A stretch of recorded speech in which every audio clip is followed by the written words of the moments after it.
You know, the term conspiracy theory was not invented by the CIA, as I have sometimes heard. It was older than, it was a 19th century phrase, but the CIA used the term conspiracy theory, conspiracy theorist, to undermine claims in 1967 that the Warren Report was misguided in deciding that only one person, Lee Harvey Oswald, had assassinated John F. Kennedy. The fact was the CIA had been hiding information from the Warren Report, and they basically sent out an order to people, especially their friends in the press, telling them that anyone who said the CIA was doing what they were doing, hiding information, should be called a conspiracy theorist, and that would be a way of dismissing them. Well, today, the New York Times, a former newspaper, went back to that old playbook and echoed its friends at the CIA and branding any conservative who talks about the actions of the so-called deep state against Donald Trump, calling them conspiracy theorists and calling those conspiracy theories.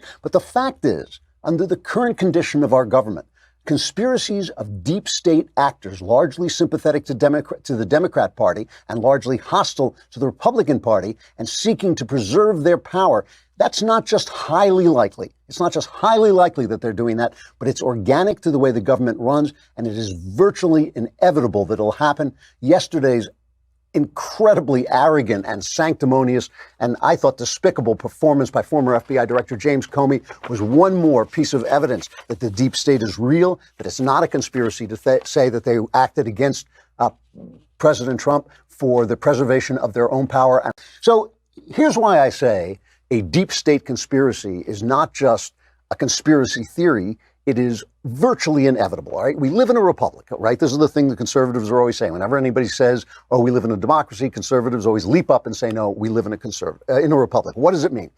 It means that the sovereign power, the supreme power, is with the people, but it's exercised, the power is exercised by their representatives. That's not hard to understand, right? We go out and we vote for people to represent us, and they go and do the job for me in a way that I feel is kind of like what I would do if I had their expertise and their skill. And that means that I am free to go off and do my job, drawing, pictures on people's walls, whatever it is, my job with my expertise and my skill while they take care of the government, right? That is representative government. That is living in a republic.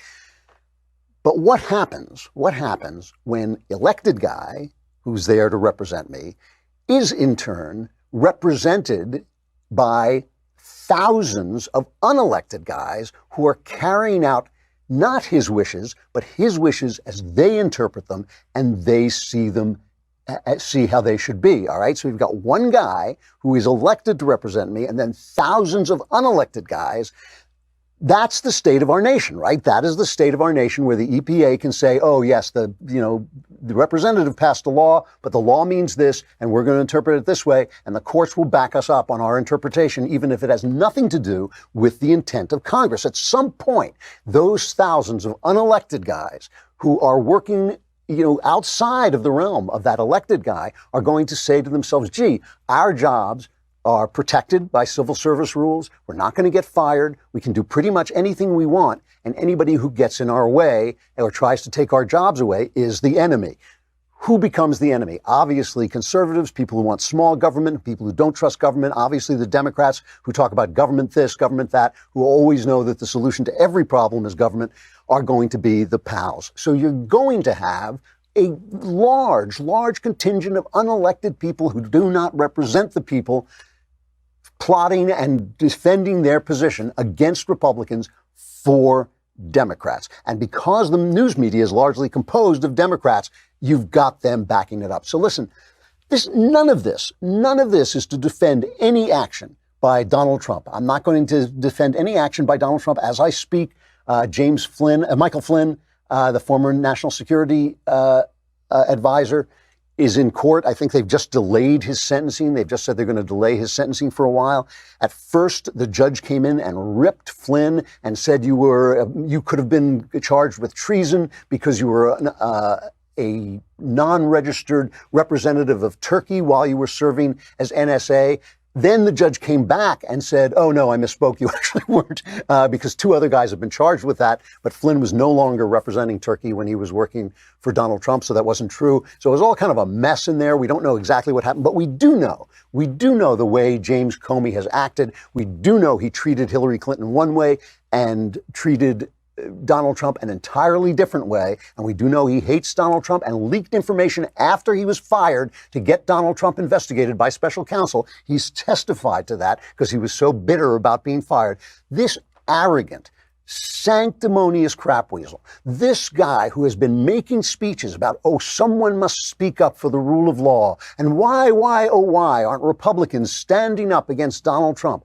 This guy, he was once again testifying on Capitol Hill about Hillary's emails and the Russian collusion investigation. He was there, I don't know, a week ago, and over 200 times said he didn't know anything. He didn't recall. He didn't know how the FISA warrant got the Steele memo. And then, he didn't know why Oppo research by Hillary Clinton was used to get a FISA warrant to bug people in the Trump campaign. I mean, this is incredible malfeasance and overreaching on the part of the FBI, the same FBI that gave immunity to anybody who had ever shaken hands with Hillary Clinton. I mean, you got immunity basically if you were the shoe store salesman who sold her shoes from this guy's FBI. But then he went after guys like Michael Flynn, and he went after Trump as if they were the Dalton gang. And now he comes out and he talks to the press, and it was a display of arrogance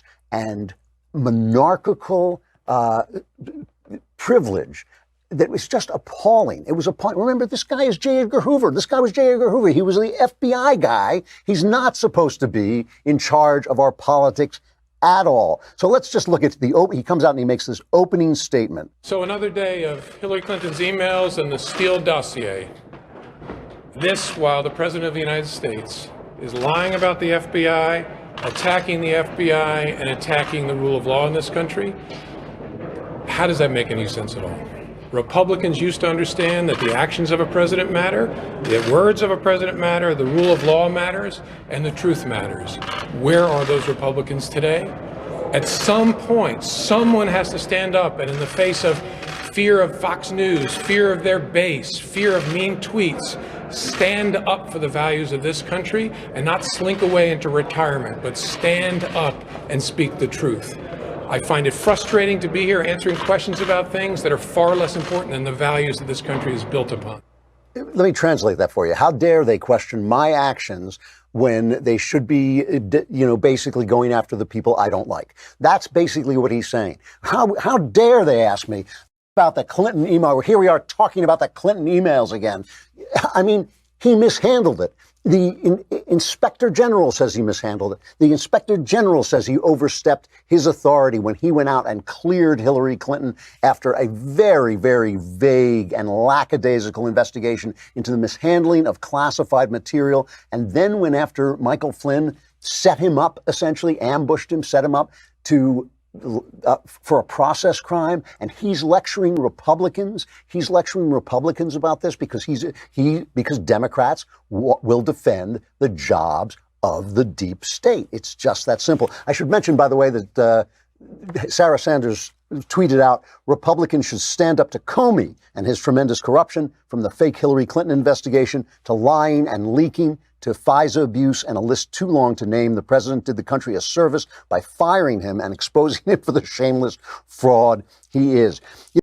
Does Comey take any responsibility? The FBI leadership has been decimated. When you look at the FBI and what has happened to it, it is an organization that has been through a scandal. The only difference is that the scandal has not been reported anywhere but on Fox. And of course, you heard Comey, he hates Fox, the one station, the one place. And listen, I know Fox is biased when they're in their commentary, obviously. They have the best news show on television, the Bret Baier Show.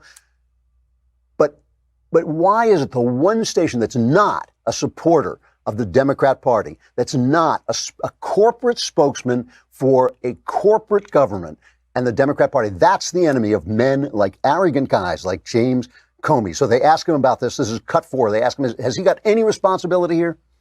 The FBI's reputation has taken a big hit over the last year. Do you share any of the responsibility for that? No. The FBI's reputation has taken a big hit because the President of the United States, with his acolytes, has lied about it constantly. And in the face of those lies, a whole lot of good people who watch your network believe that nonsense. That's a tragedy. That will be undone eventually, but that damage has nothing to do with me.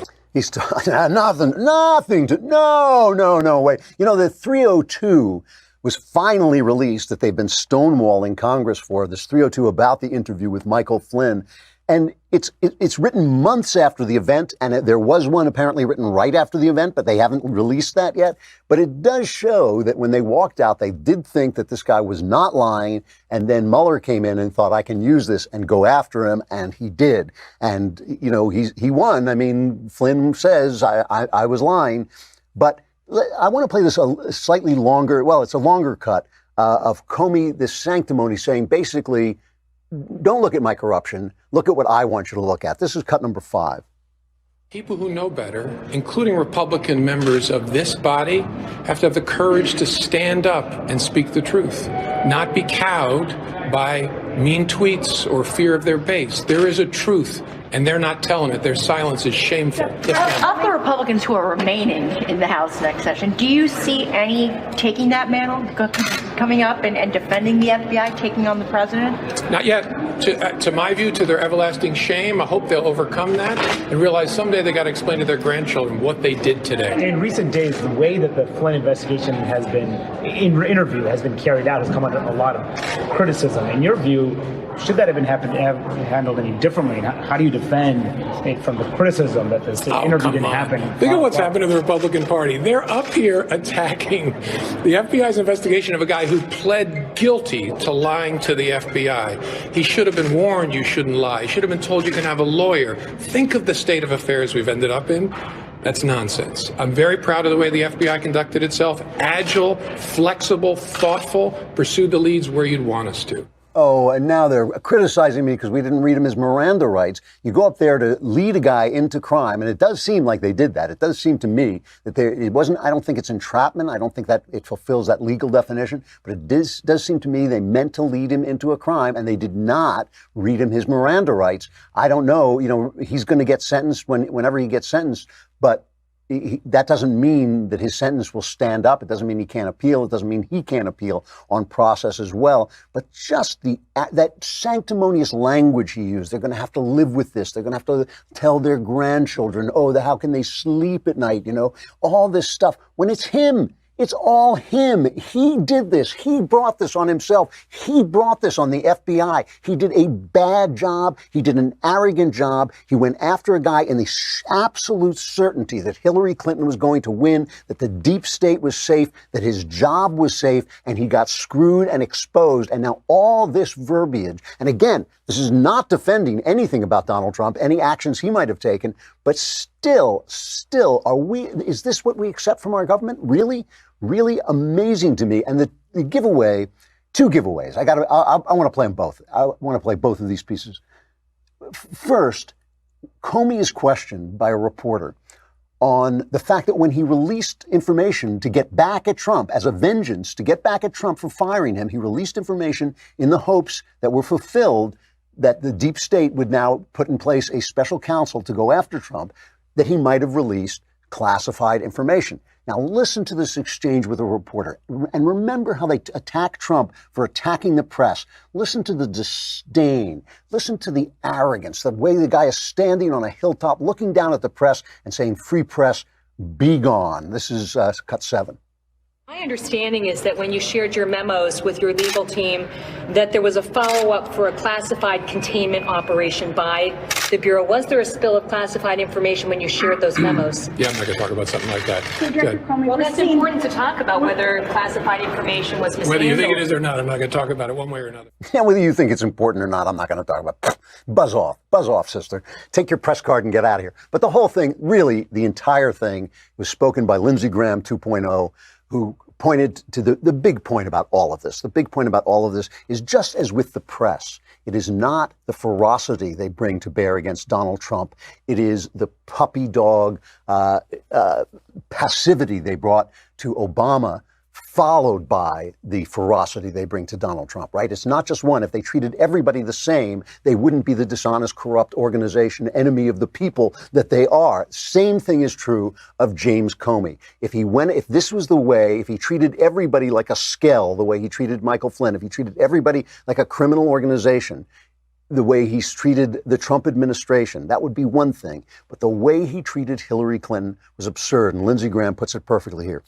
The whole purpose of Mueller being around is to find out, did the Trump campaign get an advantage from colluding with the Russians, from stolen emails from the DNC and Podesta? The answer thus far is no. But the one thing that jumps out at me is that they phoned in the Clinton investigation. They were in the tank for her. They hated Trump. They liked her. They wanted an insurance policy. And the same folks that were in the tank for Clinton are the ones on the trail of Flynn and all the Trump folks.